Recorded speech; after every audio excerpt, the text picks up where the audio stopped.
Ukraine के जो हालात हैं इस वक्त वो किसी से छुपे हुए नहीं हैं। रूस ने जिस तरह से यूक्रेन पर हमला किया और उस पर कब्जा करने की पूरी कवायद चला रखी है, उसको देखते हुए जो भारतीय बच्चे थे जो वहाँ पे पढ़ने के लिए गए हुए थे, जो MBBS करने के लिए माँ बाप के लाडले गए हुए थे, जब वो वहाँ पर फंस गए तो यहाँ पर मानो ऐसा लगा मानो जैसे उन जान निकल गई हो माँ बाप की। और लगातार वो भारत सरकार से, गवर्नमेंट ऑफ इंडिया से अपील कर रहे हैं अब कि वो किसी भी तरह से उनके बच्चों को सकुशल इंडिया ले आए।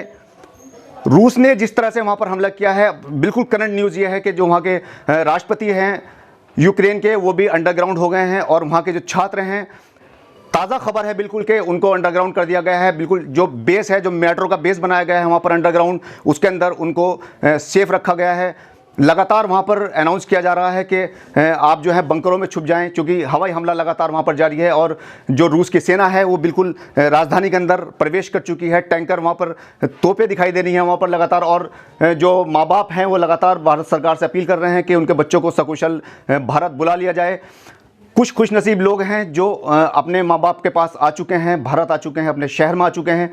उनसे बात करने के लिए आज हम यहाँ मौजूद हैं और आज मेरे साथ हैं सिद्रा आरिफ। सिद्रा, आपका बहुत बहुत स्वागत है। सिद्रा, आप से जानना चाहूँगा कि वहाँ पे आप कौन सा कोर्स करने के लिए गई हुई थी और कब गई थी? मैं मेडिकल कोर्स करने के लिए गई हुई थी। मेरा एडमिशन 2017 में हुआ था। अब मैं 5th ईयर मेडिकल स्टूडेंट हूँ। अच्छा, जब आपको वहाँ पे पता चला कि रूस ने हमला कर दिया तो सबसे पहले आपकी प्रतिक्रिया क्या थी, क्या सोचा आपने? जिस टाइम पे मतलब आर्मी फोर्सेस वगैरह लगी हुई थी वहाँ पे, ये अभी 24 से ज़्यादा वहाँ पे हलबली मची है जब अटैक मॉर्निंग में स्टार्ट हुआ है। यूनिवर्सिटी बार बार कह रही थी कि आफ्टर 25 क्लासेस ऑफलाइन हो जाएंगी। तो यूनिवर्सिटी ने क्यों बताई ये बात कि ऑफलाइन हो जाएंगी क्लासेस? क्या कुछ आसार लग रहे थे? चल रहा था कि मतलब बच्चे वापस जा रहे हैं, क्योंकि एम्बेसी की तरफ से हम लोग को गाइडलाइन आई थी 16 को। तो यूनिवर्सिटी कह रही थी कि इंडिया जाने की ज़रूरत नहीं है, आप लोग पैनिक मत हो, हम लोग 25 के बाद क्लासेस ऑफलाइन कर देंगे। तो ये भी एक रीज़न है कि वहाँ पे कुछ बच्चे स्टक इस वजह से हुए हैं कि उन्हें लग रहा था कि क्लासेस ऑफलाइन होंगी। अच्छा, क्लासेस कब से ऑनलाइन थी, कब से बंद थी वहाँ पर? क्लासेस हम लोगों की 1 वीक से ऑफ थी, ऑनलाइन चल रही थी। तो जब आपको पता चला कि अब आपको वापस जाना है तो ये फैसला किसका था, आपका या आपके परिवार का? ये मेरी फैमिली का था। मेरी मम्मी पापा बहुत ज़्यादा परेशान हो रहे थे, उन लोगों ने मेरी टिकट्स बुक कराई थी, क्योंकि वरना मैं उन्हें पहले कह रही थी कि आप लोग मत कराइए, 25 तक रुक जाते हैं। पर वो जैसी न्यूज़ चल रही थी इंडिया में, उसके अकॉर्डिंग उन्होंने बोला नहीं, हम लोग तुम्हें पहले बुलाएंगे। अच्छा, आपके फ्रेंड सर्किल की अगर बात करें तो कितने लोग अभी वहाँ पर ऐसे हैं जो मौजूद, जो आपके बहुत करीबी हैं और वहाँ पर फंसे हुए हैं? काफ़ी फ्रेंड्स वहीं पर हैं जो मेरे साथ, इवन मेरी जो रूममेट थी वो भी वहीं पर है अभी। और मेरे ग्रुप के बच्चे हैं, जैसे जो मेरा ग्रुप है पर्सनल, उसमें 19 स्टूडेंट्स हैं टोटल, उसमें से सिर्फ 3 ही वापस लौटे हैं इंडिया, बाकी सब वहीं स्टक हैं। अच्छा, वो जो आपके फ्रेंड सर्किल है उसमें बिजनौर के भी कुछ लोग हैं?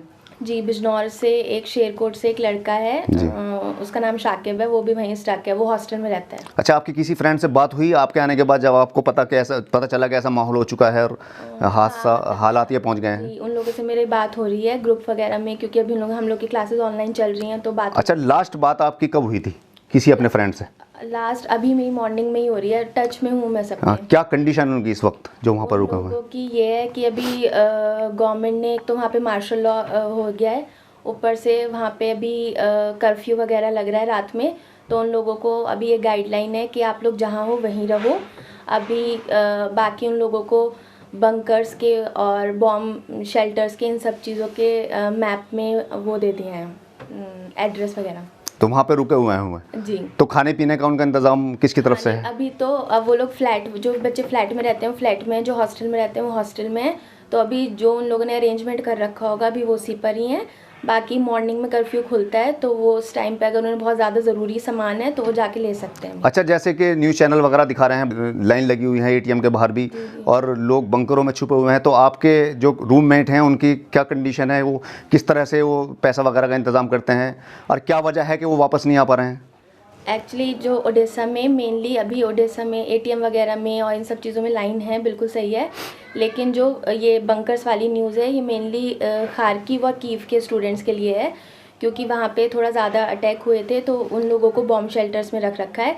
बाकी जो बच्चे ओडेसा में हैं वो अभी बॉम्ब शेल्टर्स में नहीं है, पर उन्हें गाइडलाइन आई है, अगर वो कभी सायरन सुने या गवर्नमेंट की तरफ से आए तो वो लोग जा सकते हैं। बाकी जो खार्किव के स्टूडेंट्स हैं और कीव के स्टूडेंट्स हैं वो लोग बंकर्स में थे। तो अगर अपने फ्रेंड की तरफ से भारत सरकार से, गवर्नमेंट ऑफ इंडिया से कोई अपील करना चाहती हैं तो आप क्या अपील करेंगी? मैं यही अपील करूँगी कि वो लोग जल्द से जल्द जितने भी मेरे फ्रेंड्स हैं उन लोगों को वापस बुला लें, और अभी कर भी रहे हैं वो लोग। उन्होंने एम्बेसी की तरफ से गाइडलाइन भी आई है कि पोलैंड और हंगरी वगैरह के लिए, पर जो बच्चे ओडेसा रहते हैं उन्हें मालडोवा बॉर्डर ज़्यादा करीब है उनके, तो गवर्नमेंट को उनके लिए फ़्लाइट मालडोवा से अरेंज करनी चाहिए, क्योंकि हंगरी और पोलैंड ओडेसा से काफ़ी दूर है, तो उन लोगों को प्रॉब्लम होगी। हर इंसान जो है, हर स्टूडेंट सिद्रा की तरह खुशनसीब नहीं होता कि अपने टाइम पर अपने घर पहुंच गई। बाई लक कहें या बाई दुआएं कहें कि ये जो है अपने माँ बाप की दुआएं इनके इतनी साथ थी कि सही वक्त पर ये अपने देश में वापस आ गई। लेकिन बहुत सारे लोग वहाँ पर फंसे हुए हैं। प्रधानमंत्री जी ने अभी हाल फिलहाल में ही मीटिंग बुलाई थी और जिसमें ये बात रखी गई, जिसमें ये फैसला लिया गया कि एयरबेस चूँकि वहाँ पर ख़त्म हो चुका है, बिल्कुल उड़ानें ख़त्म हो चुकी हैं, तो ये फैसला लिया गया है कि दूसरे देश में उनको किसी तरह से लिफ्ट किया जाए और वहाँ से फिर भारत के लिए उनको बुलाया जाए, जिसके लिए उनसे कोई पैसा नहीं लिया जाएगा। पूरा खर्च जो है भारत सरकार वहन करेगी। सिद्रा को जिन दुआओं ने वापस अपने मुल्क में बुलाया है वो भी हमारे साथ मौजूद हैं। क्या लगा आपको जब पता चला कि ऐसे ऐसे? बहुत बहुत शुक्रिया कि आपने मेरी बच्ची का इंटरव्यू लेने के लिए आप यहाँ आए और आपने मुझसे इस बारे में बात करने की कोशिश की। मेरी बेटी के बारे में जो मैं कहूँगी वो ये है कि मैं अपनी बेटी को लेकर के मैंने यूक्रेन भेजा ज़रूर है, लेकिन जब से भेजा है मैं अपनी बेटी की पढ़ाई को लेकर के बहुत अलर्ट हूँ। शुरू से ही मैं एम्बेसी से जुड़ी रही हूँ, इंडियन एम्बेसी के साथ जुड़ी रही हूँ और मैंने उसको फेसबुक पे लॉगिन कर रखा है।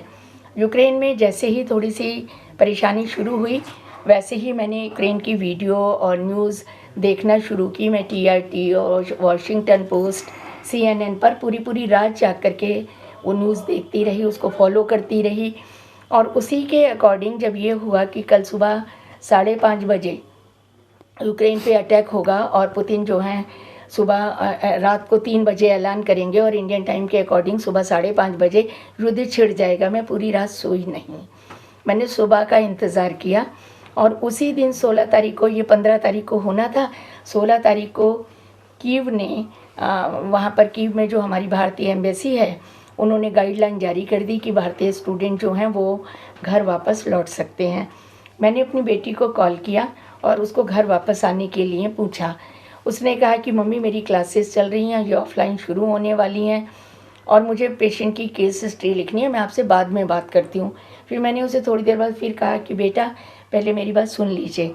और उसके बाद में मैंने अपने हस्बैंड को कहा कि आप अभी ट्रैवल एजेंसी को कहिए कि जो भी ticket as earliest as possible Ukraine से मिल सकता है इंडिया के लिए डायरेक्ट फ़्लाइट, वो मेरी बेटी के लिए बुक कर दे। तो चूँकि टिकट बहुत महंगे थे और ट्रैवलर एजेंसी ने हमको सजेस्ट किया कि आप रुक जाएं, हमने कहा कि भाई हमारे लिए हमारी बेटी की ज़िंदगी का सवाल है, वो टिकट कितने का भी हो आप उसको बुक कर दीजिए। और उन्होंने 19 तारीख की फ़्लाइट बुक की इसकी कतर एयरवेज से। अगले दिन ये मॉर्निंग में 5:30 बजे नहीं 8:30 बजे ये हमारी बच्ची जो है इंदिरा गांधी इंटरनेशनल एयरपोर्ट पहुंच गई और हम जा कर के इसे ले आए। तो अल्लाह ताला का हमारे पर बहुत करम है, बहुत रहम है कि अल्लाह ताला ने हमारी बच्ची को उन सारे हालात से बचाया और साथ खैरियत के हमारे पास पहुंचा दिया।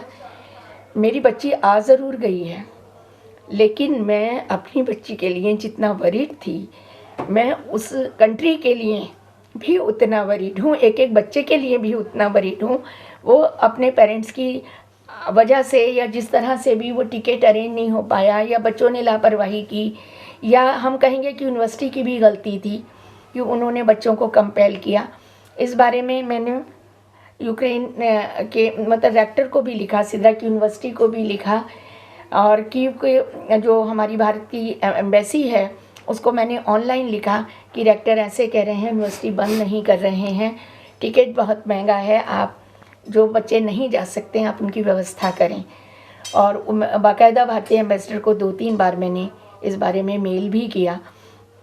तो मैं ये कहना चाहूँगी भारत सरकार से कि देखिए हर बच्चा उतना खुश नसीब नहीं, हर बच्चे के पेरेंट्स की एक जैसी ऐसी आर्थिक स्थिति नहीं है कि वो बच्चे को अभी कोविड-19 के टाइम बुलाया तब भी टिकट बहुत महंगा था, बच्चे वापस गए तब भी टिकट बहुत महंगा था, अब जल्दी से उन्हें बीच में फिर आना पड़ रहा है।